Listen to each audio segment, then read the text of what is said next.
Hello everyone, welcome back once again in the series of ISRO previous year question paper detailed discussion. As in our previous video, we were discussing LPSC Liquid Propulsion System Center examination date 4/3/2018 paper fitter papers. We have discussed in our previous video up to 25 question. In this video, we will start from 26 onwards. So let's start today video. What is the first question of today video? 26 number, that is a 56H7 hole is to be reamed in a steel workpiece. What size of drill will be required? Question क्या पूछा गया है? एक 56H7 एक steel work piece में rim करना है, किस आकार के ड्रिल की आवश्यकता होगी? कोई हमारा माइल्ड स्टील का वर्क पीस है जिसमें हमें 5-6 mm का रिम्ड का होल बनाना है, फिनिश होल बनाना है, तो इसके लिए हमें कितने mm ड्रिल की आवश्यकता होगी? क्योंकि रिमिंग जब हम ड्रिल करते हैं उसके बाद कुछ मटेरियल हम रिमिंग के लिए छोड़ देते हैं, तो हम कितना मटेरियल रिमिंग के लिए छोड़ेंगे कि रिमर के द्वारा फिनिश करने के बाद एक्यूरेट साइज कितना आ जाए? 6 mm आ जाए। तो इसके लिए हमारे पास फार्मूला होता है ड्रिल साइज बराबर reamer size minus under size plus over size. हम फार्मूला प्रयोग करते हैं। रिमर साइज हमारा 6 mm दे रखा है, अंडर साइज हमारा इसके लिए हो जाएगा 0.15 mm, 0 से लेकर के 6 mm 7 mm डायमीटर तक हम क्या करते हैं 0.15 mm लेते हैं अंडर साइज, और ओवर साइज हमेशा ड्रिल के लिए 0.05 mm फिक्स होता है, चाहे जो डायमीटर हो उसके लिए 0.05 mm ओवर साइज हमेशा फिक्स होता है। ओवर साइज का मतलब क्या है कि मान लीजिए अगर आपका 5 mm का ड्रिल है तो ये 5.05 mm का होल ये बनाएगा, मीन्स इससे प्लस माइनस में 0.05 mm की वेरिएशन आएगी, वही उसका ओवर साइज होता है। तो जब इसको हम कैलकुलेट करेंगे 6 में से माइनस करेंगे 0.2 को, तो टोटल निकल के आ जाएगा 5.8। तो 5-6 mm का रिम्ड करने के लिए हमें कितने mm की ड्रिल करने की आवश्यकता होगी? 5.8 mm की ड्रिलिंग की आवश्यकता होगी। तो 26 का ऑप्शन नंबर बी निकल के आ जाता है। आशा करते हैं क्वेश्चन आपको क्लियर हो गया होगा। चलते हैं 27 नंबर क्वेश्चन की तरफ। Which one of the following material is used for making a grinding wheel? Grinding wheel बनाने के लिए सामान्यतः किस मटेरियल का, किस सामग्री का प्रयोग किया जाता है? ऑप्शन है ग्रेनाइट, कैल्शियम कार्बोनेट, सैंड या फिर सिलिकॉन कार्बाइड। तो यहाँ से हमारा ऑप्शन नंबर ए निकल के आ जाता है। सिलिकॉन कार्बाइड का हम मैक्सिमम प्रयोग करते हैं ग्राइंडिंग व्हील को बनाने के लिए। नेक्स्ट बात की है 28 नंबर क्वेश्चन का। The point angle of A twist drill for general purpose is? सामान्य कार्य के लिए जो हम ड्रिल विट प्रयोग करते हैं ट्विस्ट ड्रिल, उनका पॉइंट एंगल कितना होता है?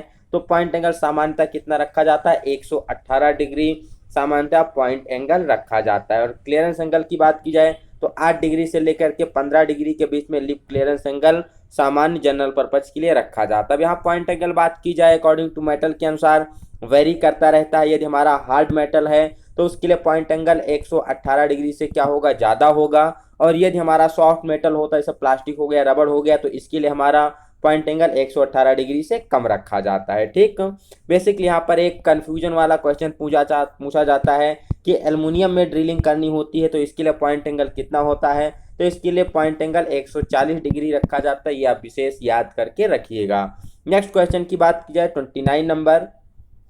The process of enlarging the end of existing hole to accommodate the head of socket screw is called? कोई हमारा ऑलरेडी ड्रिल किया गया होल है, उसमें सॉकेट हेड स्क्रू के शीर्ष को बैठाने के लिए, उसको स्थान देने के लिए उसके सिरे को इनलार्ज करना, बड़ा करने की प्रक्रिया क्या कहलाती है? मान लीजिए हमारा कोई ये एक वर्क पीस है, ठीक है, इसमें हमारा कोई एक होल बना हुआ है। अब इस होल की जो ओपनिंग है इसको हमें क्या करना है? बड़ा करना है। ठीक, कुछ इस शेप में बनाना है जिससे यहाँ सॉकेट हेड स्क्रू को बैठाया जा सके। इसी को एलन स्क्रू के नाम से जानते हैं। तो इसके हेड को बैठाने के लिए इसको इस शेप में बड़ा करने की प्रक्रिया क्या कहलाती है? तो इसे कहा जाता है काउंटर बोरिंग के नाम से। ठीक, और यदि इसी होल को क्या करना है, हमें थोड़ा कोनिकल शेप में बड़ा करना है, तो वो प्रक्रिया क्या कहलाती? मान लीजिए आपको होल को इस शेप में बनाना है तो ये प्रक्रिया हमारी काउंटर सिंकिंग कहलाती। ठीक, तो दोनों आपको क्लियर होना चाहिए। जब हमें सॉकेट हेड स्क्रू को बैठाने के लिए बड़ा करना होता है तो काउंटर बोरिंग कहलाती है।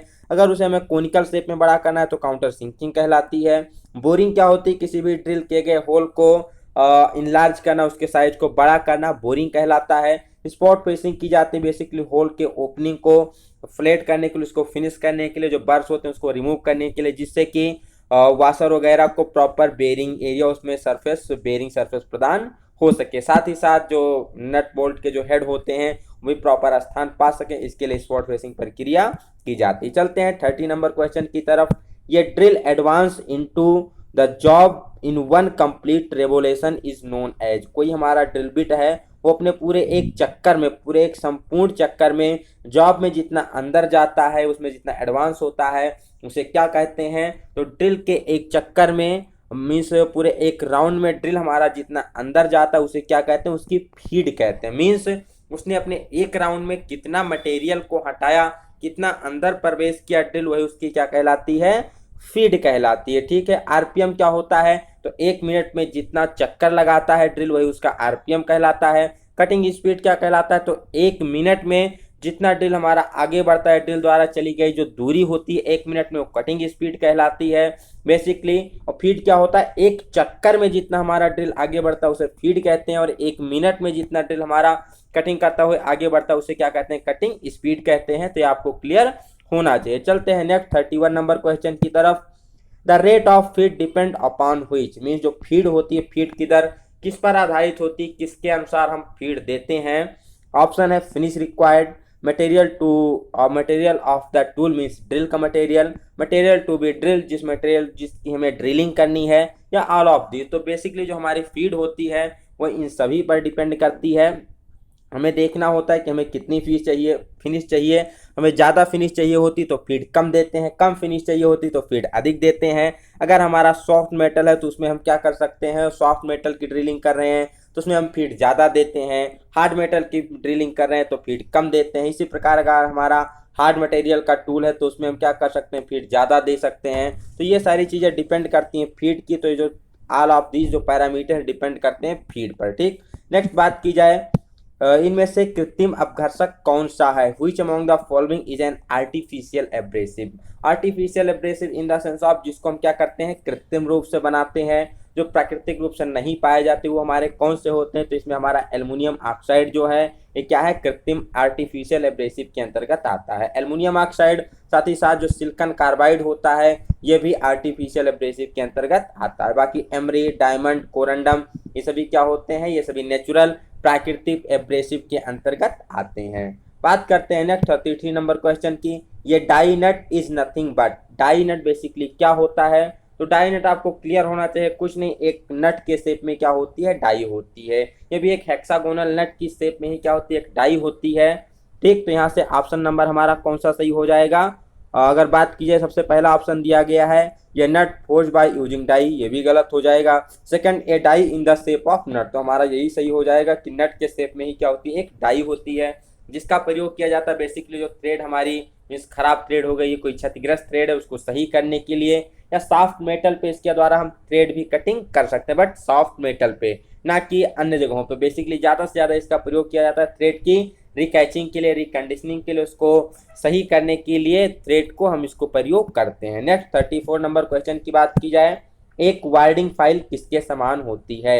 A warding file is similar to, तो आपको क्लियर होना चाहिए जो वार्डिंग फाइल होती है यह हमारी फ्लैट फाइल के समान ही होती है। यहाँ से ऑप्शन नंबर सी हो जाएगा सही। ये वार्डिंग फाइल फ्लैट फाइल के समान ही होती है, लेकिन थिकनेस में क्या होती है? कम होती है। तो वार्डिंग फाइल के अगर बारे में बात की जाए तो बेसिकली रेक्टेंगुलर आयताकार आकार में पाई जाती है, और ये टिप से लेकर के पॉइंट तक चौड़ाई में क्या होती है? टेपर होती है। मीन्स ब्रेड्थ में क्या होती है? ये चौड़ाई में टिप से लेकर के पॉइंट तक मीन्स पॉइंट से हील तक क्या होती है? टेपर होती है। और मोटाई में क्या होती है? पैरेलल होती है। बहुत ही पतली फाइल होती है जो कि मोटाई में एक समान, चौड़ाई में क्या होती है? टेपर होती है। और ये डबल कट ग्रेड में पाई जाती है। कई बार पूछा जाता है जो वार्डिंग फाइल होती है इस पर कौन सा कट होता है? तो डबल कट होता है। आयताकार शेप में पाई जाती है। इसका प्रयोग कहाँ करते हैं? तो बेसिकली इसका प्रयोग की वर्क में किया जाता है। जो चाबी वगैरह बनाए जाते हैं, की बनाए जाते हैं, वो वार्डिंग फाइल का प्रयोग ही करके की वगैरह बनाए जाते हैं। तो आपको क्लियर होना चाहिए। यहाँ से कुछ अन्य फाइलों के बारे में भी पूछा जाता है। जैसे पूछा जाता है सबसे पहले आपका पिलर फाइल के बारे में। तो पिलर फाइल भी क्या होती है? हमारी हैंड फाइल के जैसी होती है। इसकी चौड़ाई क्या होती है? कम होती है। ठीक। यहाँ पर जो हमारी वार्डिंग फाइल है इसकी थिकनेस कम है, लेकिन जब पिलर फाइल की बात की जाती है तो उसकी विड्थ चौड़ाई कम होती है, उसका भी प्रयोग किया जाता है की वे की फाइलिंग के लिए किया जाता है, वर्डिंग फाइल का प्रयोग की को बनाने के लिए किया जाता है। ठीक, तो चलते हैं नेक्स्ट क्वेश्चन की तरफ, 35 नंबर क्वेश्चन की तरफ। यहाँ पर पूछा गया है ग्राइंडिंग व्हील में साधारणतया प्रयुक्त बॉन्ड इनमें से कौन सा है। Which one of the following bond is most commonly used in grinding wheel। Grinding wheel में अगर बात की जाए सबसे ज्यादा प्रयोग किए जाने वाले बॉन्ड की, तो हमारा होता है विट्रीफाइड बॉन्ड। विट्रीफाइड बॉन्ड का प्रयोग सबसे ज्यादा ग्राइंडिंग व्हील में किया जाता है। इसको किसके द्वारा प्रदर्शित करते हैं, तो इसको बी लेटर के द्वारा विट्रीफाइड बॉन्ड को प्रदर्शित किया जाता है। यह काफी उच्च ताप पर अधिक समय तक ग्राइंडिंग कार्य में उपयोगी होते हैं। इस पर तेजाब, पानी, क्षार का असर नहीं पड़ता है, ये भी आपको पता होना चाहिए। नेक्स्ट बात कीजिए अगर हम रबर बॉन्ड की बात करें, तो रबर बॉन्ड को सबसे पहले क्लियर होना चाहिए किसके द्वारा प्रदर्शित किया जाता है, तो इसको आर के द्वारा प्रदर्शित किया जाता है। इसमें रबर व सल्फर का प्रयोग करके इस बॉन्ड को वेल्केनाइजिंग विधि के द्वारा बनाया जाता है, ये आपको क्लियर होना चाहिए। जो रबर व्हील होते हैं किस विधि के द्वारा बनाए जाते हैं, तो वेल्केनाइजिंग प्रोसेस के द्वारा ये बेसिकली बनाए जाते हैं। ठीक, जो रबर व्हील होते हैं बहुत ही पतले व्हील में बनाए जाते हैं, 0.08 mm की थिकनेस में इतने पतले ये इसके ग्राइंडिंग व्हील बनाए जाते हैं। तो पतले होने के कारण इसका प्रयोग कहाँ करते हैं, तो इसका प्रयोग उच्च पॉलिशिंग के लिए, जैसे कोई स्लॉट हो गया स्लॉट काटने के लिए, या सेंटरलेस जो रेगुलेटिंग व्हील होता है वहां पर इसका प्रयोग करते हैं काफी पतले कार्यों के लिए। नेक्स्ट बात की जाए साइलेक्ट बॉन्ड को, तो साइलेक्ट बॉन्ड को किसके द्वारा प्रदर्शित किया जाता है, तो इसे ई कैपिटल ई लेटर के द्वारा प्रदर्शित किया जाता है, ये आपको क्लियर होना चाहिए। ठीक, साइलेक्ट बॉन्ड ई से प्रदर्शित करते हैं। इसे किसके द्वारा बनाया जाता है, तो इसको बनाने के लिए बिरोजा का प्रयोग किया जाता है। इसकी जो इलास्टिक स्ट्रेंथ होती है काफी अच्छी होती है साइलेक्ट बॉन्ड की, और इस पर भी तेल व सॉरी ये जो साइलेक्ट बॉन्ड होता है इसे हमें क्या करना चाहिए, तेल, ऑयल से और कास्टिक सोडा से इसे हमें बचाना चाहिए। ठीक, इसको साइलेक्ट बॉन्ड को तेल वगैरह से बचाना चाहिए। साइलेक्ट बॉन्ड का प्रयोग कहाँ करते हैं, तो इसका प्रयोग काफी उच्च पॉलिशिंग वाले ग्राइंडिंग कार्य में, जैसे जो आपके सेफ्टी रेजर ब्लेड आते हैं उसकी ग्राइंडिंग के लिए बेसिकली साइलेक्ट बॉन्ड का प्रयोग किया जाता है। नेक्स्ट यहाँ से एक ऑप्शन बच जाता है सिलिकेट बॉन्ड।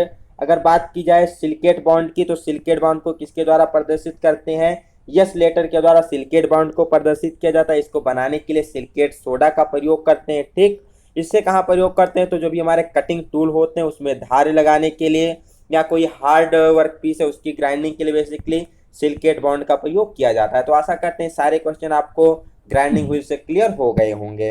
नेक्स्ट 36 नंबर की बात की जाए रेजिनाइट बॉन्ड के लिए निम्नलिखित में से कौन सा साइन प्रयोग किया जाता है, the symbol conventionally used for resinoid bond. तो अभी हमने ऊपर ही जाना है कि रेजिनाइट बॉन्ड को किससे प्रदर्शित करते हैं, तो रेजिनाइट बॉन्ड को बैकेलाइट बॉन्ड के नाम से भी जानते हैं, इसलिए इसको प्रदर्शित किया जाता है कैपिटल बी लेटर के द्वारा। ऑप्शन नंबर सी यहाँ से सही हो जाएगा, रेजिनाइट बॉन्ड को कैपिटल बी से प्रदर्शित करते हैं क्योंकि इसे बैकेलाइट बॉन्ड के नाम से भी जानते हैं। इसका प्रयोग हाई फिनिशिंग के लिए मीन्स हाई स्पीड वाले ग्राइंडिंग व्हील में जिसकी स्ट्रेंथ काफी अच्छी होती है वहां पर इसका प्रयोग किया जाता है। बी क्या है, विट्रीफाइड बॉन्ड है। आर क्या है, रबर बॉन्ड है। ई क्या है, सेलेक्ट बॉन्ड है। तो आशा करते हैं सारे आपको क्लियर हो गए होंगे। नेक्स्ट चलते हैं 37 नंबर क्वेश्चन की तरफ। यहाँ पर पूछा गया for cutting an aluminium block to smooth finish which one of the following cut of file is most suitable. एक हमें किसी एल्युमिनियम ब्लॉक को क्या करना है, फिनिश कट करना है, उसकी फाइलिंग करना है, तो उसके लिए कौन सी फाइल प्रयोग की जाएगी। ऑप्शन है यहाँ आपके पास single cut, double cut, circular cut, rasp cut, ये सारे आपके पास ऑप्शन दिए गए हैं। तो आपको क्लियर होना चाहिए कि एल्युमिनियम की फाइलिंग के लिए हम क्या करते हैं, सिंगल कट फाइल का प्रयोग करते हैं। सिंगल कट फाइल में क्या होता है, तो जो इसके दांते होते हैं सेंटर लाइन से कितने डिग्री पर, 60 डिग्री पर कटे होते हैं, एक ही तरफ दांते होते हैं। सिंगल कट फाइल का प्रयोग एल्युमिनियम के साथ साथ ब्रास, ब्रोंज इन सब की फाइलिंग के लिए जहाँ पर काफी अच्छी फिनिशिंग की आवश्यकता होती है वहां पर सिंगल कट फाइल का प्रयोग किया जाता है। अगर बात की जाए डबल कट फाइल की, तो डबल कट फाइल में हमारे जो दांते होते हैं विकर्ण के रूप में कटे होते हैं। ठीक, मीन्स दो तरफ दांते होते हैं। इसमें एक दांता जो सबसे पहला होता है उसे ओवर कट के नाम से जानते हैं। ओवर कट हमारा बेसिकली 70 डिग्री पर कटा होता है। दूसरा जो ऊपर दांता होता है अप कट होता है। अप कट दांते का एंगल पूछा जाता है तो 51 डिग्री पर अप कट दांते कटे होते हैं। तो ये भी आपको क्लियर होना चाहिए। डबल कट फाइल का प्रयोग कहाँ करते हैं, तो जनरली जो वर्कशॉप वगैरह में प्रयोग की जाती है डबल कट फाइल ही प्रयोग की जाती है। सभी मेटल के लिए बेसिकली इसका प्रयोग कर लिया जाता है। डबल कट फाइल का पर्पज होता है जब काफी अधिक मात्रा में मेटल को हटाना होता है तो यहाँ पर डबल कट फाइल का प्रयोग करते हैं। बात कीजिए रेस्ट कट फाइल, सबसे जो मोस्ट इंपॉर्टेंट फाइल हमारी होती है अकॉर्डिंग टू कट के अनुसार, तो इसका प्रयोग किया जाता है लकड़ी, रबर और प्लास्टिक की फाइलिंग के लिए। ये बेसिकली हाफ राउंड शेप में प्रयोग की जाती है। इसके जो दांते होते हैं शार्प और इंडिविजुअल होते हैं, उठे हुए नुकीले दांते होते हैं जो कि एक दूसरे से अलग अलग होते हैं। तो ये कुछ क्वेश्चन है जो रेस्ट कट फाइल से पूछे जाते हैं। बात की जाए सर्कुलर कट फाइल की, तो सर्कुलर कट या इसी को आप कह सकते हैं कर्व कट फाइल, इसके दांते कैसे होते हैं, वक्राकार कटे होते हैं, काफी गहरे दांते होते हैं। इसका प्रयोग किया जाता है कॉपर, टिन, लेड इन प्रकार के मेटल की फाइलिंग के लिए। इसको हम बिक्सन फाइल के नाम से जानते हैं। काफी डीप कटिंग के लिए हमारी सर्कुलर कट फाइल प्रयोग की जाती है। तो आशा करते हैं कट के अकॉर्डिंग जो भी फाइल है आपको क्लियर हो गई होगी। नेक्स्ट 38 नंबर क्वेश्चन की बात की जाए तो यहाँ पर पूछा गया है हाउ डज ये हैंड रीमर डिफर फ्रॉम ये मशीन रीमर। जो हमारा हैंड रीमर होता है किस प्रकार मशीन रीमर से अलग होता है। तो सबसे पहले आपको क्लियर होना चाहिए जो हैंड रीमर होता है इसमें हमारी बेबल लीड पाई जाती है। जो इसकी लार्जर बेबल लीड होती है, मीन्स जो स्टार्टिंग पॉइंट होता है जहां से वो होल में प्रवेश करता है वहां पर क्या करते हैं, इसको बेबल चैम्फर किया जाता है। इसी के द्वारा क्या होती है, मशीन रीमर से अलग होती है। तो larger bevel lead for the cutting edge, ये हमारा क्या होता है, अलग करता है किसको, हैंड रीमर को मशीन रीमर से। हैंड रीमर बेसिकली हमारे 3 सेट में पाए जाते हैं, फर्स्ट, सेकेंड, थर्ड, जिसे हम प्रथम टैप, द्वितीय टैप और तृतीय टैप के नाम से जानते हैं। ठीक, तो इसको हमने कई सारे वीडियो में ऑलरेडी डिस्कस कर रखा है, तो इस पर ज्यादा समय वेस्ट ना करते हुए चलते हैं नेक्स्ट क्वेश्चन की तरफ। 39 नंबर की तरफ यहाँ पर पूछा गया है what is bursting of A grinding wheel. Grinding wheel के फटना क्या कहलाता है, जो फट जाती है ग्राइंडिंग व्हील, कभी कभी दरार पड़ जाती है उसमें, ये बेसिकली क्या होती है। ऑप्शन दिया गया है abrasive grain falling out of wheel before dull, next the wheel is not properly balanced, third one clogging of wheel face with small metal particle being ground. जो आपका एक क्लॉगिंग ऑफ व्हील दर्शाया गया इसे हम क्या कहते हैं, तो इसे लोडिंग ऑफ व्हील के नाम से जानते हैं। तो ये तो हमारा ऑप्शन वैसे गलत हो जाएगा। The act of restoring the cutting faces of grinding wheel में, जो ग्राइंडिंग व्हील होते हैं उसके कटिंग जो रिस्टोर करते हैं उसके कटिंग एक्शन को, तो इसको हम किसके नाम से जानते हैं, तो इसको हम बेसिकली ड्रोइंग के नाम से जानते हैं, ड्रेसिंग ऑफ व्हील के नाम से जानते हैं। तो हमारा ड्रेसिंग से हो गया, सी हमारा लोडिंग की तरफ आ गया। व्हील प्रॉपरली बैलेंस नहीं है तो इसमें हमें क्या करना पड़ेगा, इसे हमें ड्रोइंग करना पड़ेगा। मीन से सेंटर से आउट जा रहा है तो हमारा ऑप्शन कौन सा बचता है, केवल ए ऑप्शन बचता है। मीन्स शुष्क होने से पहले जो अपघर्षित ग्रेन होते हैं वो क्या होते हैं, बाहर आ जाते हैं। Abrasive grain falling out wheel before they are dull, इस डल होने से पहले, उसके कटिंग एक्शन समाप्त होने से पहले जो उसके ग्रेन्स होते हैं वो एब्रेसिव व्हील से बाहर आ जाते हैं। इसको हम क्या कहते हैं, ब्रस्टिंग ऑफ व्हील या व्हील के फटने के नाम से जानते हैं। ठीक, तो आशा करते हैं आपको क्लियर हो गया होगा। चलते हैं 40 नंबर क्वेश्चन की तरफ। यहाँ पर पूछा गया है what is the reason for chattering marks on work piece after grinding.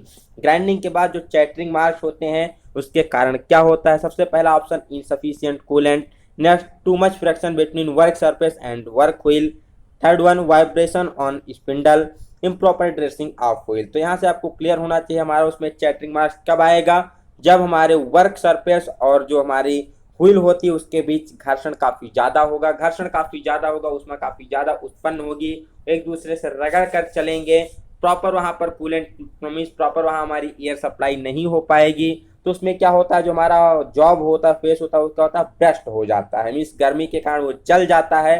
तो इसी को हम क्या कहते हैं, ब्रस्टिंग कहते हैं। तो उसमें क्या होती है, हमारी चैटरिंग मार्क्स आ जाते हैं। तो यहाँ से हमारा ऑप्शन नंबर बी सही हो जाएगा, too much friction between work surface and wheel. तो हमारे वर्क सरफेस और व्हील के बीच काफी ज्यादा घर्षण होगा, काफी ज्यादा उसके बीच उष्मा उत्पन्न होगी, तो वहां पर चैटर मार्क्स आपके डेवलप हो जाते हैं। चलते हैं नेक्स्ट 41 नंबर क्वेश्चन। इसमें क्या पूछा गया है, the maximum clearance between hole 20 plus 0.025 and shaft 20 minus 0.12 and minus 0.15। तो यहाँ पर हमें पूछा गया है मैक्सिमम क्लियरेंस।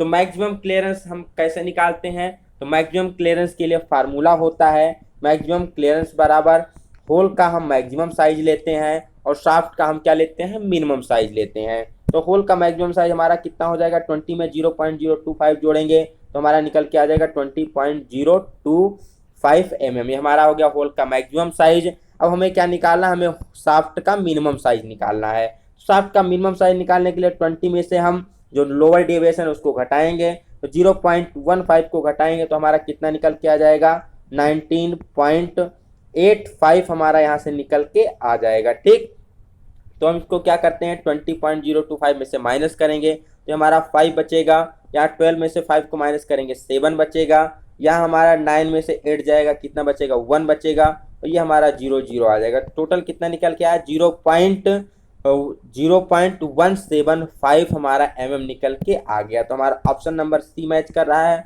0.175। हमें करना क्या था, जो हमारी बेसिक साइज 20 दी गई थी, इसमें हमने प्लस किया 0.25 को, तो हमारा होल का मैक्सिमम साइज निकल के आ गया। होल की मिनिमम साइज की बात की है तो 20 हो जाएगी। शाफ्ट का मिनिमम साइज 20 में से 0.12 को माइनस करेंगे तो हमारा 19 पॉइंट कितना निकल के आ जाएगा 8 निकल के आ जाएगा। ये हमारा होल का मिनिमम साइज हो जाएगा, होल का मैक्सिमम, शाफ्ट का मैक्सिमम साइज हो जाएगा। शाफ्ट के मिनिमम साइज की बात की है तो 20 में से 0.15 को माइनस करेंगे तो 19.85 निकल के आ जाएगा। ये क्या हो जाएगा, वो शाफ्ट का मिनिमम साइज हो जाएगा। तो हमने होल के मैक्सिमम में से शाफ्ट के मिनिमम को माइनस कर दिया तो हमारे पास क्या निकल के आ गया, मैक्सिमम क्लियरेंस 0.175 निकल के आ गया। तो आशा करते हैं आपको क्लियर हो गया होगा। नेक्स्ट बात की जाए 42 नंबर क्वेश्चन की, ये dimension is stated as 25 ± 0.03 in drawing what is the tolerance. तो बेसिकली टॉलरेंस क्या होता है, किसी भी कंपोनेंट के अपर लिमिट और लोअर लिमिट के बीच का क्या होता है, डिफरेंट होता है। कोई भी हमारा कंपोनेंट है उसका अपर लिमिट साइज कितना है, उसका लोअर लिमिट साइज कितना है, उसके बीच की जो डिफरेंस होती है वही हमारी क्या कहलाती है, टॉलरेंस कहलाती है। और यहाँ पर हमारा 25 ± 0.03 दिया गया है। तो जो हमारा टॉलरेंस है किस प्रकार का टॉलरेंस है, हमारा बाइलेटरल टॉलरेंस को दर्शाता है। जब हमारे बाइलेटरल टॉलरेंस में जो ये आपको यहाँ डेविएशन दी गई है प्लस माइनस में दोनों सेम होती है, तो टॉलरेंस निकालने के लिए क्या करते हैं, इसको 2 से मल्टीप्लाई करते हैं। तो इसको 2 से मल्टीप्लाई करेंगे तो 0.06 निकल के यहाँ से आ जाएगा। ठीक, तो 0.06 में हमारा क्या हो जाएगा, टॉलरेंस हो जाएगा। अगर आपको कैलकुलेट करना है तो सबसे पहले आपको मैक्सिमम लिमिट निकालनी होगी। तो मैक्सिमम लिमिट निकालने के लिए 25 में आप 0.03 को जोड़ेंगे तो 25.03 निकल के आ जाएगा। फिर आप 25 में से 0.03 को माइनस करेंगे तो 24.97 यहाँ से आपको निकल के आ जाएगा। फिर जब आप इसको क्या करेंगे, माइनस करेंगे तो यहाँ से आपको कितना निकल के आ जाएगा, तो यहाँ से आपको निकल के आ जाएगा 0.06 यहाँ से निकल के आ जाएगा। ठीक, या डायरेक्टली आप 0.03 को डबल से मल्टीप्लाई करते हैं तो अभी आपका 0.06 निकल के आ जाता है। चलते हैं नेक्स्ट 43 नंबर क्वेश्चन की तरफ। Interchangeability is normally applied for. Basically जो इंटरचेंजेबिलिटी होती है, अंतर परिवर्तनीयता, ये कहाँ पर अप्लाई की जाती है, तो कहाँ पर अप्लाई की जाती है, मास प्रोडक्शन के लिए, जहाँ पर हमें काफ़ी अधिक कंपोनेंट बनाने होते हैं, एक ही शेप साइज के मोर देन 1 कंपोनेंट बनाने होते हैं, एक लार्ज नंबर में कंपोनेंट बनाने होते हैं, वहाँ मास प्रोडक्शन करते हैं। तो वहाँ पर बेसिकली इंटरचेंजेबिलिटी अपनाई जाती है। क्योंकि कोई भी पार्ट है अगर मान लीजिए डैमेज हो गया तो उसके स्थान पे हम नया पार्ट फिट कर सकें और वैसे ही काम करता रहे, तो इसके लिए ज़रूरी है कि जो जितने भी पार्ट एक ही शेप साइज एक ही डायमेंशन में बनाए जाएँ। तो इसके लिए हम क्या प्रयोग करते हैं, इंटरचेंजेबिलिटी प्रयोग करते हैं। तो कहाँ उपयोग होती है, मास प्रोडक्शन में प्रयोग होती है। इंटरचेंजेबिलिटी मतलब होता क्या है, ability to change the interchangeable part without any further machining. बिना भी कोई मशीनिंग फाइलिंग प्रक्रिया किए हुए कोई अगर हमारा पार्ट डैमेज हो गया तो उसके स्थान पर नया पार्ट फिट करें और पहले जैसा रन करने लगे, वर्क करने लगे, तो उसी को क्या कहते हैं, इंटरचेंजेबिलिटी के नाम से जाना जाता है। इंटरचेंजेबिलिटी का मास प्रोडक्शन में बहुत ही ज़्यादा महत्वपूर्ण योगदान है। 44 नंबर की बात की जाए, in hole basis system. Hole basis system में क्या होता है, तो बेसिक होल बेसिस सिस्टम में क्या होता है, होल का साइज कांस्टेंट रखा जाता है। The size of hole is made constant. यहाँ पर अगर हम होल बेसिस सिस्टम अपनाते हैं तो जो हम होल करें उसका साइज कांस्टेंट होता है। और एक अपनी फिट को प्राप्त करने के लिए, डिजायर्ड फिट प्राप्त करने के लिए जो हमारा शाफ्ट होता है इसके साइज में हम क्या करते हैं, वेरिएशन देते रहते हैं। मीन्स हमारा जो शाफ्ट का साइज होता है ये वेरी करता रहता है और होल का साइज क्या होता है, फिक्स रहता है। शाफ्ट के साइज में हम प्लस माइनस करके उसको मशीन करके डिजायर्ड फिट प्राप्त करते हैं। यहाँ पर पूछा जाता है होल बेसिस सिस्टम में क्या होता है, तो होल बेसिस सिस्टम में होल का जो लोअर डेविएशन होता है वो क्या होता है, 0 होता है। ठीक, नेक्स्ट अगर बात की जाए शाफ्ट बेसिस सिस्टम में, तो शाफ्ट बेसिस सिस्टम में क्या होता है, शाफ्ट के साइज को कांस्टेंट रखा जाता है और फिट प्राप्त करने के लिए होल के साइज को प्लस माइनस यहाँ पर किया जाता है।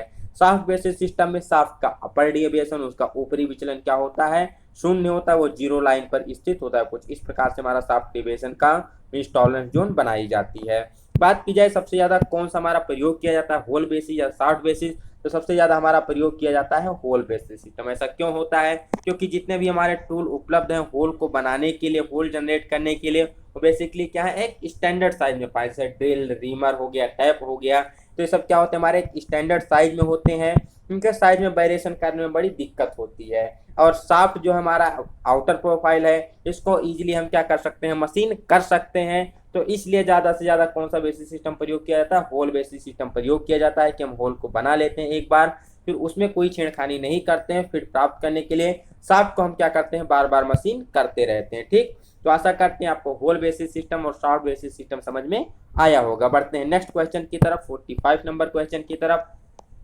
यहाँ पर पूछा गया है the value of 1 micron inch is, 1 micro inch की वैल्यू कितनी होती है। तो आपको पता होना चाहिए माइक्रो किसके द्वारा प्रदर्शित करते हैं, म्यू के द्वारा प्रदर्शित करते हैं। इसका मान क्या होता है, 10⁻⁻6 को हम क्या कहते हैं, माइक्रो कहते हैं। चाहे इंच हो चाहे हो, तो आपको क्या करना है, 10⁻⁻6 से उसको मल्टीप्लाई करना है। तो 10⁻6 जब आप करेंगे तो यहाँ पर ऑप्शन नंबर आपका 1 निकल के आ जाएगा, मीन्स 0.00001 आप 1 इंच यहाँ पर आपका निकल के आ जाएगा। तो जीरो के बाद फिर 5 जीरो फिर 1 इंच, ये आपका क्या दर्शाता है, माइक्रो इंच को दर्शाता है। तो ऑप्शन नंबर ये आपका यहाँ से सही हो जाता है। नेक्स्ट 46 नंबर में देखें, यहाँ पर पूछा गया which one of the following is the movement of honing machine during operation. Means honing करते समय जो मशीन स्पिंडल होता है वो किस प्रकार गति करता है, बहुत ही मोस्ट इंपॉर्टेंट है। तो वो वर्टिकल एंड हॉरिजेंटल बेसिकली दोनों प्रकार की गति करता है। जो होनिंग मशीन का स्पिंडल होता है, होनिंग करते समय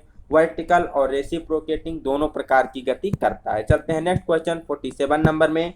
यहाँ पर पूछा गया है which one of the following abrasive is used for lapping gauge. Gauge की लैपिंग के लिए किसका प्रयोग किया जाता है, बहुत ही मोस्ट इंपॉर्टेंट क्वेश्चन यहाँ पर पूछा गया है कि गेजों की अगर हमें लैपिंग करनी है या गेज की ग्राइंडिंग करनी है, लैपिंग करनी है या होनिंग करनी है, तो उसके लिए किसका प्रयोग किया जाता है। तो उसके लिए प्रयोग किया जाता है boron carbide. Boron carbide basically specially बनाए जाते हैं किसके लिए, गेजों की लैपिंग करने के लिए या फिर जो डाई होते हैं उसकी लैपिंग या होनिंग करने के लिए, क्योंकि इसकी कटिंग एक्शन बहुत ही अच्छी होती है। अगर बात की जाए डायमंड के बाद हार्डनेस में, इसी का नंबर आता है किसका, बोरान कार्बाइड का। तो लगे हाथों यहाँ से और सारे मटेरियल को भी हम देख लेते हैं जिनका बेसिकली प्रयोग किया जाता है लैपिंग और होनिंग के लिए। यहाँ से साथ साथ आपको लैपिंग, होनिंग और ग्राइंडिंग के बारे में, तीनों के बारे में मटेरियल के क्लियर होने चाहिए कि किसका प्रयोग कहाँ पर करते हैं। तो जो हमारी ग्राइंडिंग की प्रोसेस होती है और होनिंग की प्रोसेस होती है, ये बेसिकली एक समान होती है। और लैपिंग की प्रोसेस क्या होती है, इसके जस्ट अपोजिट होती है। ठीक, कैसे होती है अभी हम आपको समझाते हैं। मान लीजिए एक तरफ हमारा क्या दिया गया है, मेटल दिया गया, एक तरफ प्रोसेस दिए गए हैं। तो सबसे पहले अगर बात की जाए एल्युमिनियम की, तो एल्युमिनियम की हमें चाहे ग्राइंडिंग करनी है या फिर एल्युमिनियम की क्या जो अपने एल्युमिनियम है क्या होते हैं, बेसिकली एब्रेसिव ग्रेन होते हैं। ठीक, अगर हमें एल्युमिनियम एब्रेसिव का प्रयोग करते हैं तो किसके लिए प्रयोग करते हैं, क्वेश्चन में यही पूछा जाता है।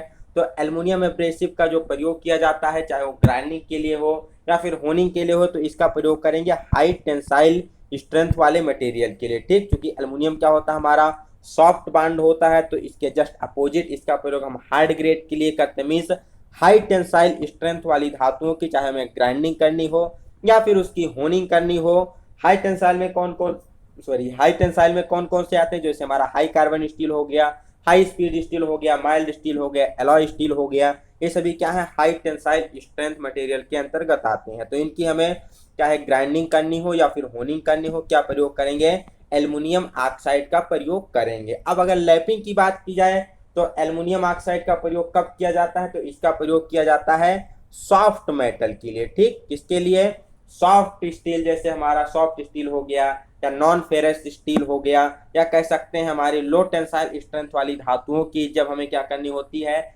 लैपिंग करनी होती है, तो वहां पर एल्युमिनियम ऑक्साइड एब्रेसिव का प्रयोग किया जाता है। लैपिंग में क्या होता है, जस्ट उल्टा हो जाता है। अगर हमारा सॉफ्ट है तो सॉफ्ट के द्वारा सॉफ्ट की लैपिंग की जाएगी, हार्ड एब्रेसिव के द्वारा हार्ड मटेरियल की लैपिंग की जाएगी। आपको क्लियर होना चाहिए। कई बार एल्युमिनियम की हार्डनेस पूछी जाती है, कितनी होती है, तो एल्युमिनियम की हार्डनेस 9.6 आपकी होती है।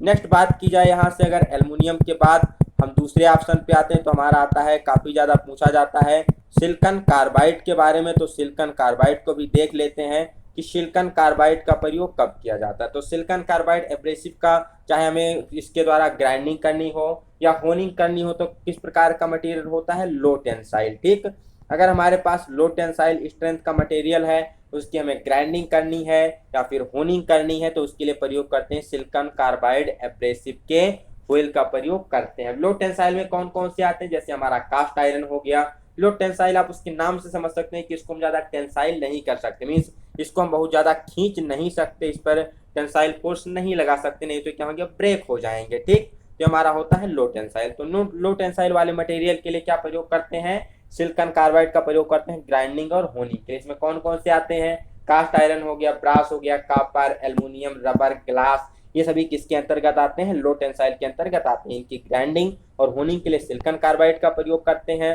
अब बात की जाए अगर लैपिंग की, तो सिलिकॉन कार्बाइड एब्रेसिव का हम प्रयोग कब करते हैं, तो जब हमें हार्ड स्टील की, ठीक, हार्ड स्टील की, उसके साथ ही साथ अगर हमारा कह सकते हैं लो हार्ड टेंसाइल स्ट्रेंथ वाला मटेरियल है उसकी हमें लैपिंग करनी है, तो हम क्या प्रयोग करेंगे, सिलिकॉन कार्बाइड का प्रयोग करेंगे। क्योंकि लैपिंग में क्या होता है, हार्ड ग्रेड के द्वारा हार्ड की लैपिंग की जाती है और सॉफ्ट ग्रेड के द्वारा सॉफ्ट मेटल की लैपिंग की जाती है। ठीक, अब यहाँ से यहाँ पर एक अपवाद होता है हमारा, उस अपवाद को देख लेते हैं कि जब हमें कास्ट आयरन की लैपिंग करनी होती है, तो कास्ट आयरन हमारा क्या है, लो टेंसाइल स्ट्रेंथ है। तो जनरली अगर अकॉर्डिंग टू फंडामेंटल चला जाए तो कास्ट आयरन की लैपिंग के लिए एल्युमिनियम ऑक्साइड का प्रयोग करना चाहिए, लेकिन कास्ट आयरन की लैपिंग के लिए किसका प्रयोग किया जाता है, सिलिकॉन कार्बाइड का प्रयोग किया जाता है। तो ये आपको क्लियर होना चाहिए, मोस्ट कंफ्यूजिंग सबसे ज्यादा होता है।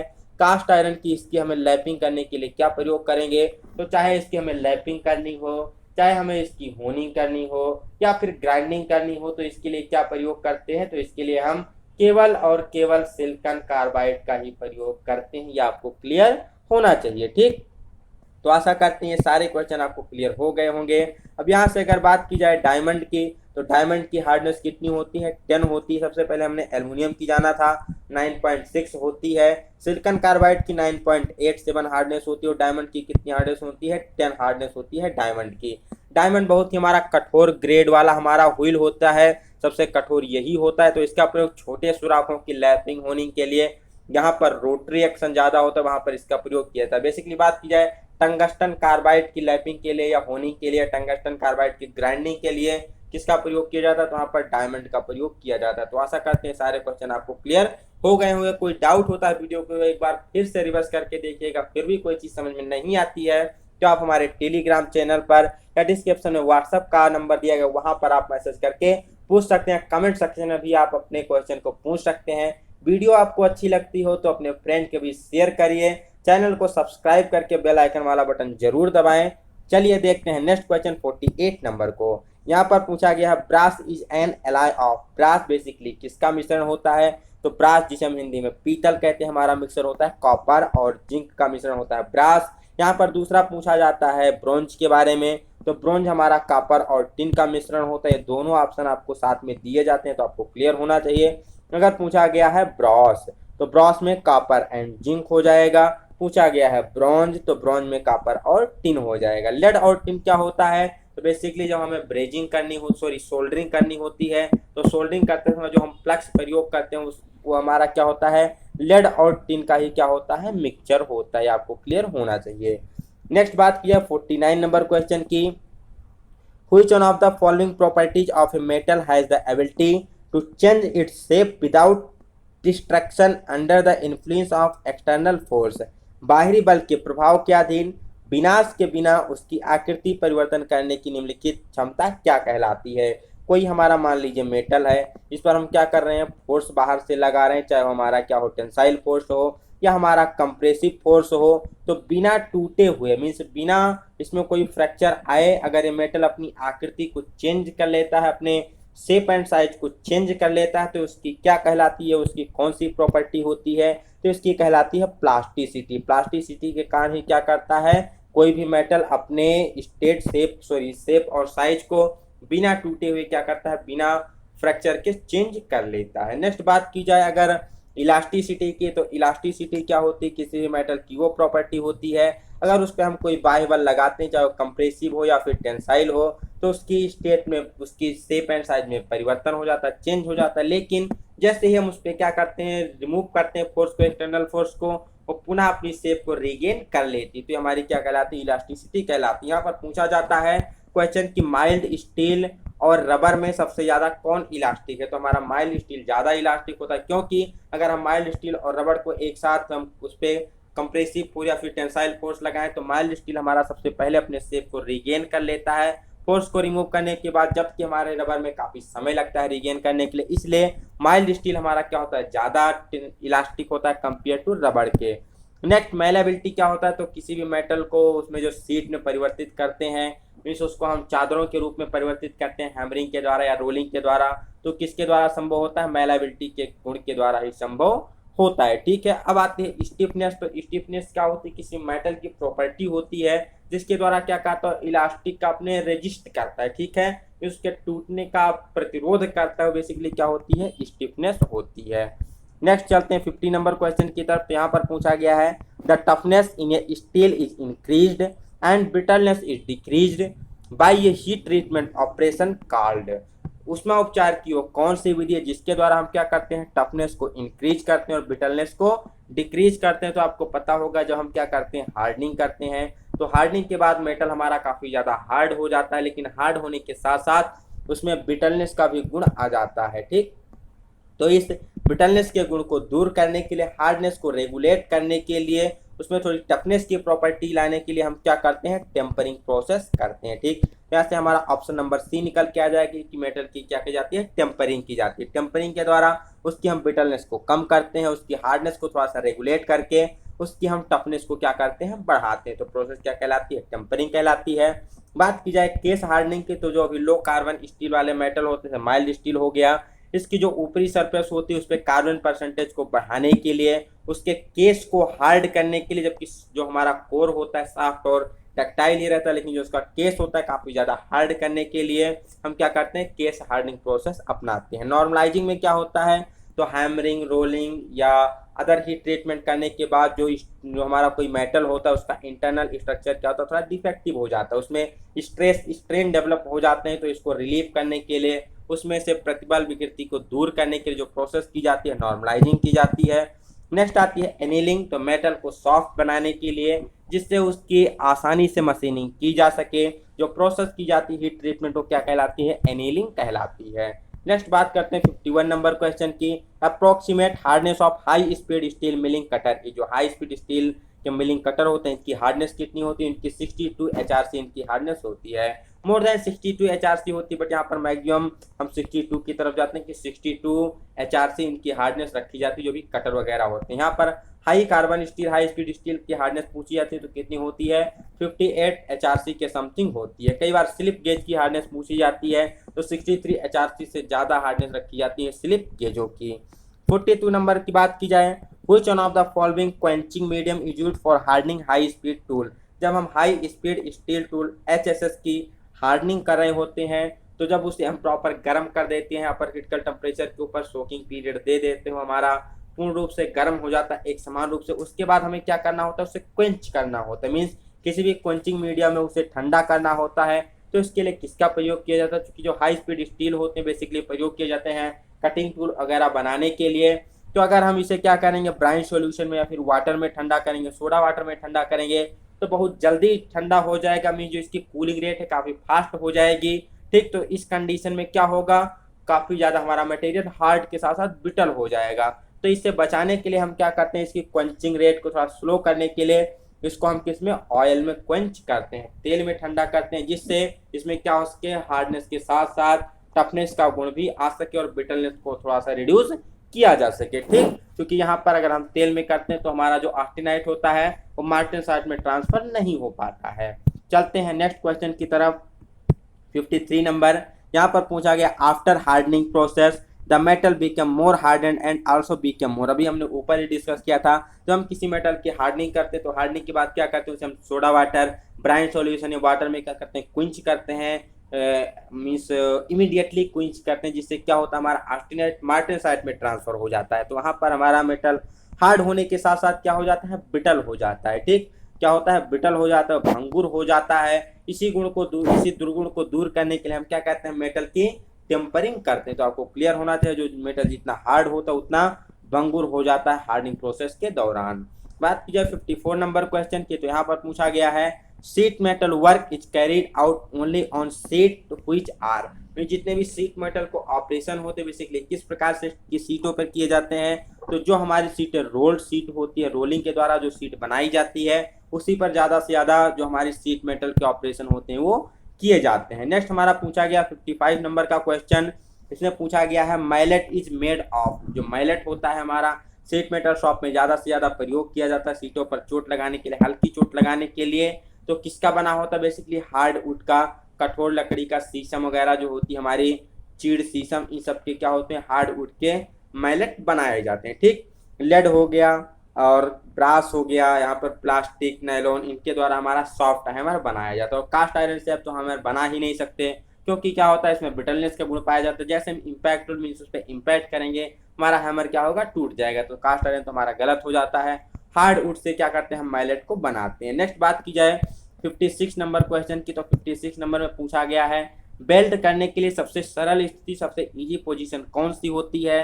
The position in which easiest to belt, कौन सी ऐसी स्थिति होती है जिसमें बेल्डिंग करना सबसे आसान होता है। तो सिंपल सा है कि जो हमारी फ्लैट पोजीशन होती है, जो हमारी समतल स्थिति होती है, अगर इसमें हमें बेल्ट करना है तो हमारी स्थिति क्या होती है, सबसे ईजी होती है। सबसे ईजी अगर हमारा कोई फ्लैट है, मीन्स मान लीजिए कोई हमारी मेज टेबल है, उस पर हमें क्या करना है, बेल्डिंग करना है, हमारी कोई फ्लैट टेबल है तो ईजिली हम उस पर बेल्ट कर सकते हैं।